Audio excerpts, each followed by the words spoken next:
Садыр Жапаров Жалал-Абад эл аралык аэропортунун курулушуна капсула салды. Кыргыз Республикасынын президенти Садыр Жапаров бүгүн 13 майда Жалал-Абад облусуна жумушчу сапарынын алкагында Сузак районундагы Жалал-Абад эл аралык аэропортунун курулушуна капсула салуу аземине катышты. Мамлекет башчысына жаңы аэропорт 380 гектардан ашык аянтка жайгашаары маалымдалды. 2 кабаттуу жүргүнчү терминалынын аянты 10 000 чарчы метрди түзүп, өткөрүү жөнөмдүүлүгү саатына 350 жүргүнчүнү түзөт.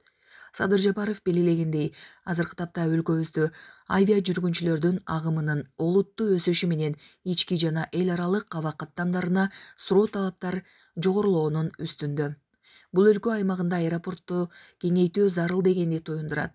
Сөзүнүн аягында президент Садыр Жапаров жөн гана оңдоп түзөбөй, нолдон баштап курула турган Жалал-Абад эл аралык жаңы аэропорту жалпы Фергана өрөөнүндө логистика, соода, туризм жана инвестициялар үчүн жаңы мүмкүнчүлүктөрдү ачаарын канааттануу менен белгиледи. Аймактарды өнүктүрүүнүн алкагында өлкөбүздүн 3-чү ири шаары Жалал-Абадка Жалал-Абад эл аралык аэропортунун курулуш иштерин баштоонун урматына мезгил кутусун салуу салтанатына чогулуп олтурабыз.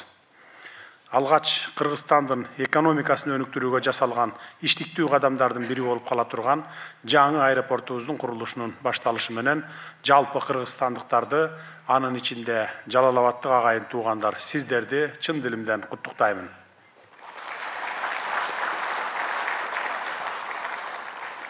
Жаңы эл аралык аэропорттун курулушун Кыргызстандын өнүгүүсүнүн жаңы доорунун дымактуу белгилеринин бири катары кабыл алсак болот. Эл аралык аба майданыбыздын пайдубалы бекем болсун ылайым.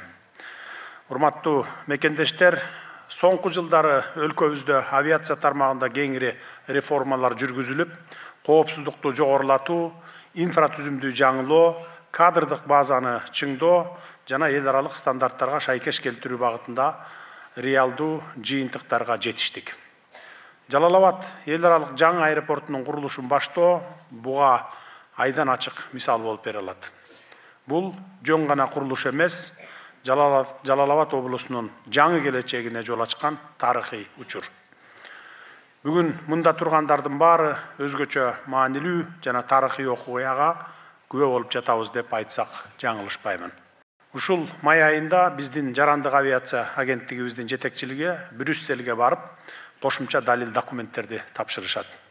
Буюрса, оң натыйжаларга жетишип, кара тизмеден чыгабыз деп үмүт артып турабыз. Жарандык авиация тармагыбызды заман талабына ылайыктап трансформациялоо жана анын мүмкүнчүлүктөрүн арттыруу боюнча жүргүзүлүп жаткан саясаттын алкагында заманбап чакырыктар менен дүйнөлүк тенденцияларга жооп бере турган авиация адистерине болгон муктаждыкты эске алуу менен Ишембай Абдраимов атындагы Кыргыз авиация институтуна жогорку окуу жайынын өзгөчө макамы ыйгарылган болчу. Бул чечим каржылык, материалдык жана интеллектуалдык ресурстарды топтоп, билимдин сапатын жогорулатууга жана глобалдык атаандаштыкка туруштук берүүгө шарт түзмөкчү. Өлкөдө 2021 жылдан бери жүргүнчүлөрдүн агымы 46%, рейстердин саны 31%га өстү. Жаңы учактар алынып, мурда токтоп турган аймактык аэропорттор ишке киргизилди. Бул болсо, Кыргызстан аэропорттор ачык акционердик коому менен тиешелүү мамлекеттик органдардын биргелешкен ишинин жыйынтыгы десек болот. Мындай жетишкендиктерибиздин арасында Осман Airlines авиакомпаниясынын ордун баса белгилеп, анын ички каттамдардын баарын калыбына келтирип, Талас, Каракол, Кербен сыяктуу шаарлар менен аба байланышын камсыз кылууга жетишкендигин кошумчалай кетсем болот. Ал эми бүгүнкү салтанаттуу иш-чарабызды авиация тармагыбыздын жаңы баскычына өтүшү деп атасак дагы болчудай. Себеби бүгүн биз катардагы аэропортту оңдоп түзөбөй, жаңы, заманбап, эл аралык деңгээлдеги аэропортту нөлдөн баштап курууга белсенип турабыз.